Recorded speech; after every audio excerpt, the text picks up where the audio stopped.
Que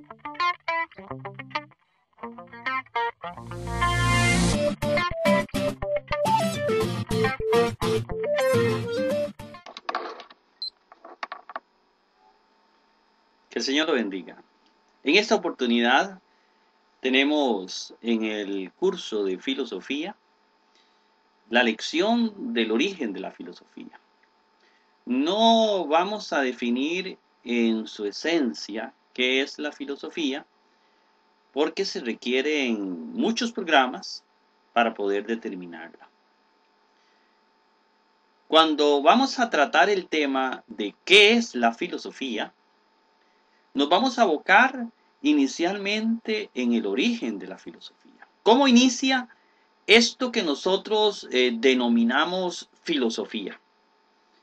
Esto que se escucha en las universidades como curso de filosofía. Es decir, vamos a ir al principio y vamos a partir del hecho de que usted nunca ha recibido un curso de filosofía. Es decir, vamos a partir de las bases, desde lo más inicio. Es una introducción filosófica. Por eso vamos a partir del tema, el origen de la filosofía. ¿Cómo inicia esto que nosotros llamamos filosofía? ¿Y cómo se entendía inicialmente esto que nosotros llamamos filosofía?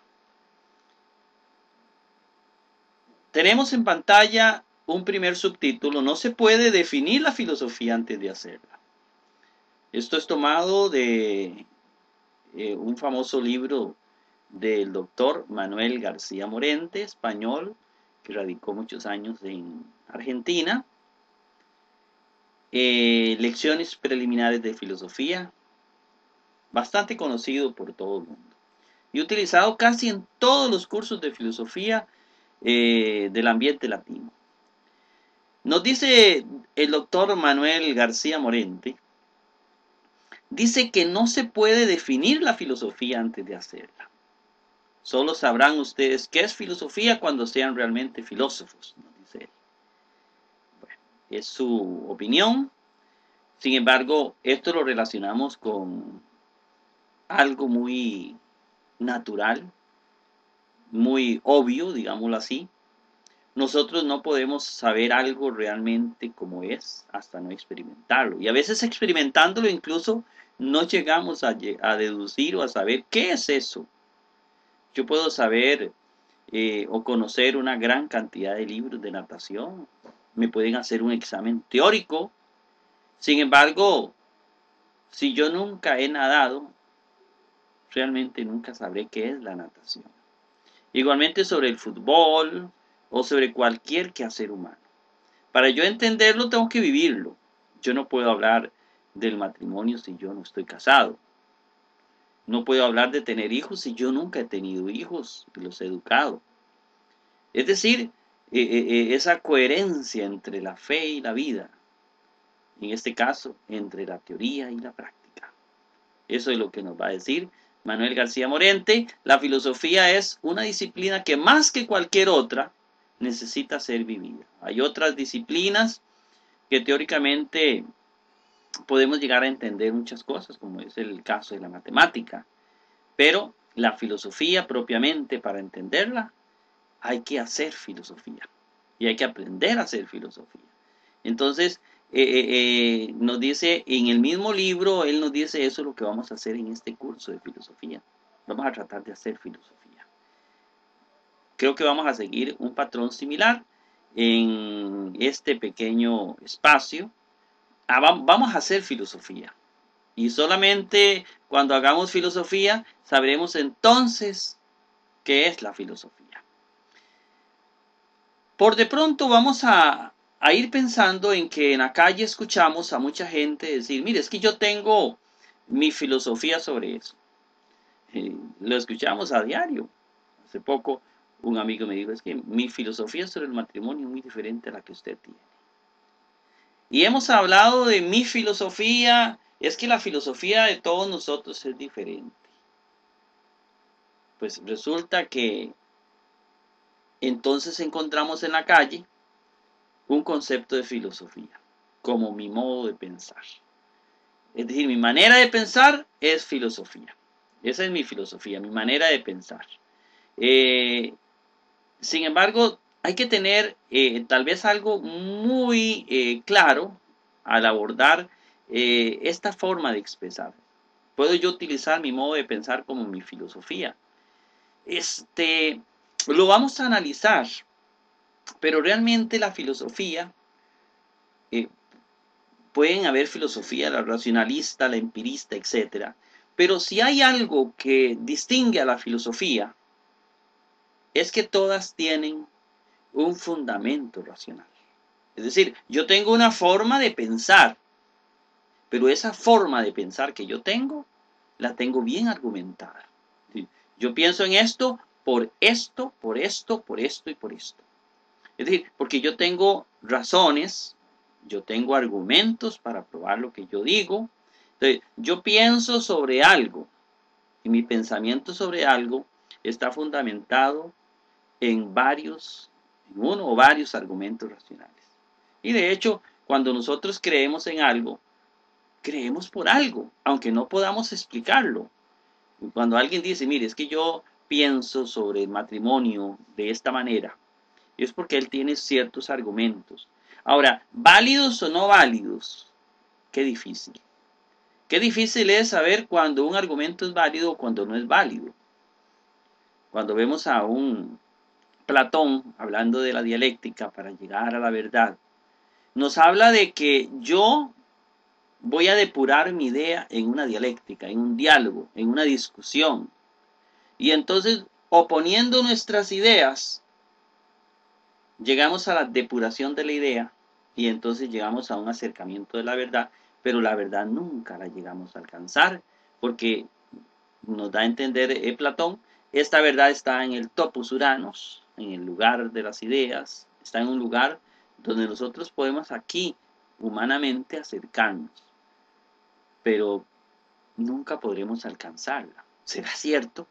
¿Será cierto que la verdad de las cosas yo nunca la logro alcanzar, sino que me acerco a esa verdad? Porque hay un dicho que dice aquí en Costa Rica que el que tiene más galillo traga más pinolillo. Es decir, el que tiene más hablada es el que gana.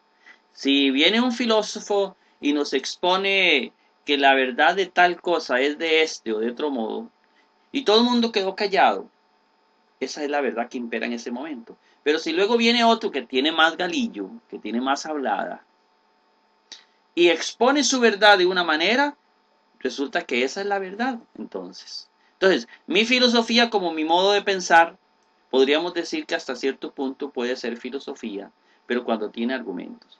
¿Por qué vamos a limitar esto? Bueno, porque hay gente que tiene modos de pensar, pero no tiene argumentos.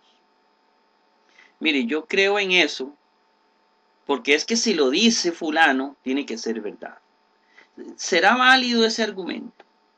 Si yo nunca he probado que algo es verdadero y lo dice un líder, ya por eso yo tengo que aceptar esa verdad. Hay que tener cuidado porque muchos líderes han hecho que los que lo siguen, sus seguidores, cometan graves errores. Entonces, la filosofía nos invita a que yo no me fundamente en lo que dice fulano. Mire, que es que esto lo dijo Rousseau, o esto lo dijo Kant, o esto lo dijo Platón, esto lo dijo Aristóteles, mire que esto lo dijo Marx, esto lo dice Esgin. No es así. Es decir, yo no puedo fundamentar la verdad en una persona, la verdad yo tengo que haberla encontrado. La filosofía nos lleva a eso, a que yo encuentre mi verdad, a que yo depure las ideas. Entonces, tenemos clarito esto. El que tiene una posición filosófica está dispuesto a discutir su posición filosófica, como dice el texto que está en pantalla. Si usted tiene una idea filosófica, usted va a discutir su idea. Usted no se va a cerrar a la idea que usted tiene, sino que usted la va a discutir. Si usted se cierra, usted es un dogmático. Aunque muchos dicen que el dogmatismo es una forma de filosofar, sin embargo muchos creen que no. El dogmático es el que se cierra. Yo creo en esto y punto, ciegamente. Mis papás me dijeron que esta era la verdad y yo creo en ella. Eso es dogmatismo. No, yo creo en esta verdad porque yo la encontré. Yo la probé, yo la depuré. Bueno, no nos vamos a profundizar más en eso porque si no nos quedamos ahí.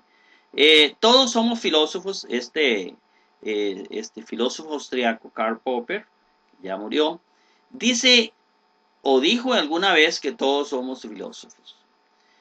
Karl Popper nos dice que todos somos filósofos en un sentido común. ¿Por qué en un sentido común? Porque todos tenemos una forma de pensar como lo vimos anteriormente. Yo tengo una forma de pensamiento que voy a defender. Entonces, desde esa perspectiva, todos somos filósofos. Pero desde un punto de vista estricto, como todo filósofo es el que ha estudiado filosofía, el que ha sacado su título en filosofía, por lo menos tiene su bachillerato en filosofía, de ahí para arriba.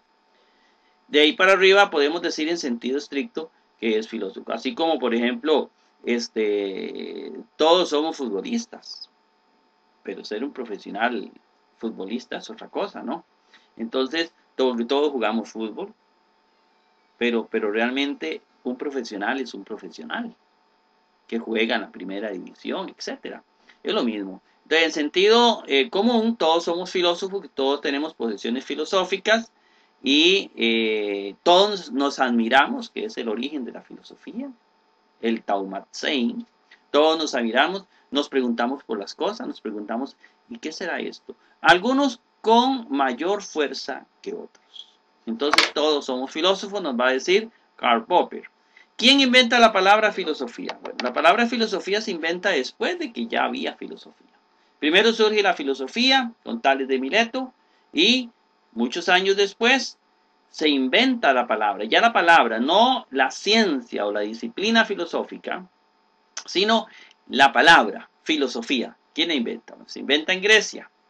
Sí. La mayoría, nos dice Mercedes Rosaura García Tuduri, en Introducción a la Filosofía, como viene abajo la referencia bibliográfica, la mayoría coincide en que el primero que utiliza la palabra filosofía es Pitágoras, este señor que está acá, un líder religioso de aquellos tiempos, en Grecia.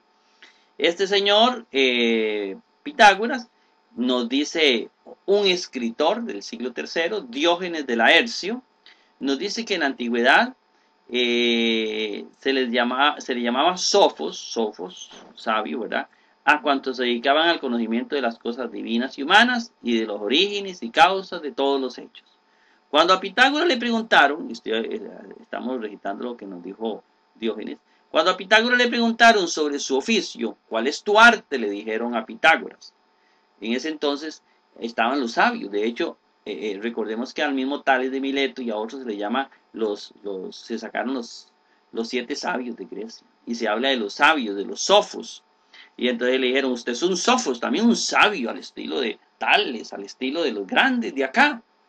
Y entonces dice, ¿cuál es tu oficio? ¿Cuál es tu arte? ¿Cuál es tu trabajo? ¿A qué te dedicas? En otras palabras. Y viene a contestar Pitágoras, arte, no sé ninguno.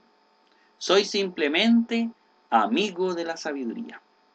Yo no soy ningún sofos. Soy un filósofos. Eso es lo que le está diciendo. No soy un sofos, no soy un sabio.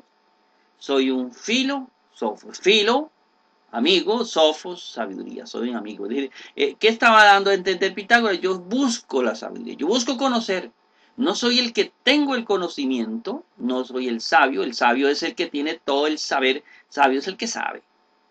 Y yo no puedo decir que sé, porque hay muchas cosas que yo no sé, ¿verdad? Entonces, soy simplemente un amigo de la sabiduría, soy el que busca saber.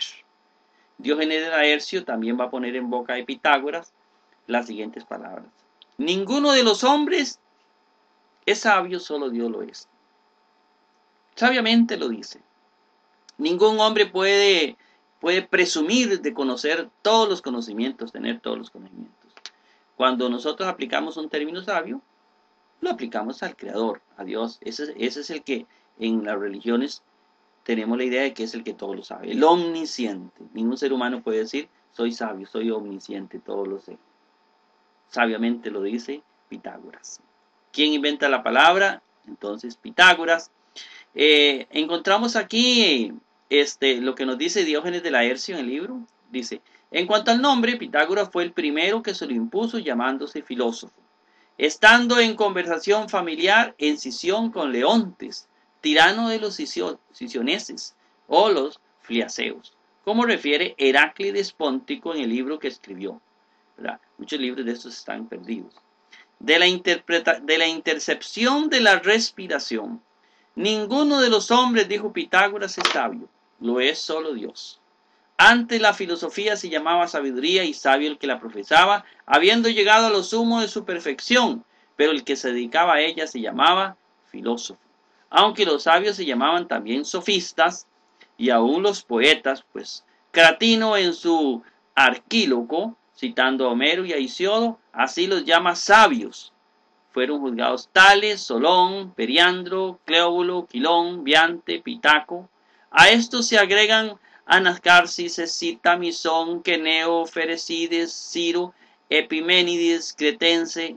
Algunos añaden a Pisistrato, Tirano. Estos fueron los sabios. Entonces, era muy utilizado este nombre, los sofos, los sabios en aquel entonces. La etimología de filosofía. La palabra filosofía se va a originar entonces en dos términos griegos. Filo, aquí está escrito en griego, filo, que en griego significa amigo o amistad. Y sofos, que en griego significa sabiduría.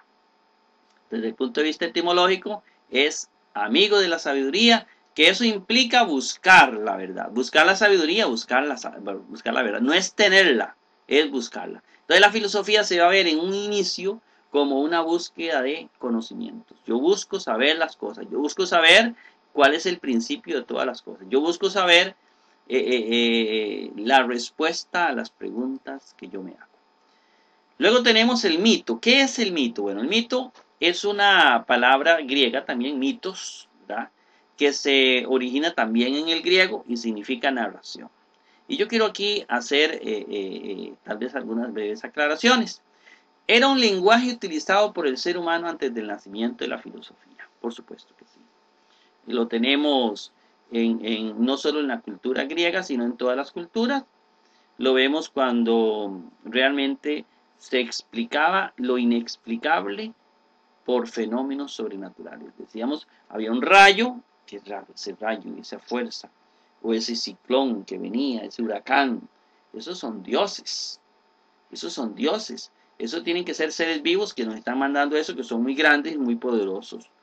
Entonces, aparentemente se da el lenguaje mitológico. Ahora, es la primera interpretación que hace el hombre de los fenómenos que lo rodean. Genófanes, Aristóteles y otros ridiculizaron el mito, pero es la primera interpretación que va a hacer el ser humano de el fenómeno, de lo que le rodea, incluso el noúmeno, ¿verdad? De lo que está más allá. Pero es la primera interpretación. El hombre busca saber por qué las cosas ocurren, que la interpretación no fue la más correcta, pues. Pero es igual que la ciencia. Muchas interpretaciones, muchas hipótesis no son falsas. Es la primera hipótesis que hace el hombre de lo que le rodea. El hombre observa, está aplicando la ciencia de la edad moderna, ¿no es cierto? Si somos lógicos, el hombre está observando la naturaleza, observando el rayo, observando el huracán.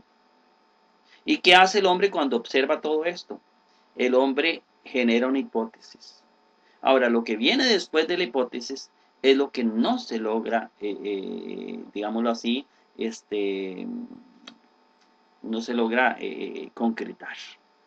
Pero el hombre comenzó a aplicar la observación y la hipótesis. Y la hipótesis de él es, esto es lo más cercano que tengo de acuerdo a los instrumentos que poseo. En Grecia encontramos a Homero y a Hesiodo como ejemplos del tiempo mitológico, donde meten a los dioses en todo sentido. De una manera exagerada, puede ser que sí, puede ser que no, pero era su tiempo. Ahora, ¿se pueden encontrar verdades en el mito? Claro que sí.